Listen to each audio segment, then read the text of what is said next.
Welcome to One Inorganic Chemistry.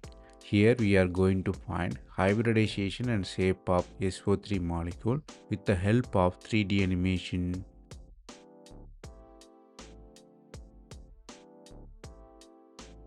Here sulfur trioxide is given. To find the shape you have to find H, which is steric number, which is V plus B minus C whole divided by 2. The valency of sulfur is 6. Oxygen atom you should not count, so it is 0. So steric number will be 6 by 2, which gives 3. The lone pair calculation you should include oxygen. So 3 minus 3 gives 0. H3 means it's sp2 hybridization with the geometry of trigonal planar. So sulfur occupy the middle, oxygen at the corner. So the shape of sulfur trioxide is trigonal planar.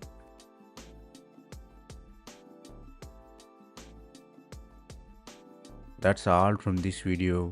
Thanks for watching. If you have any suggestion or feedback, comment below.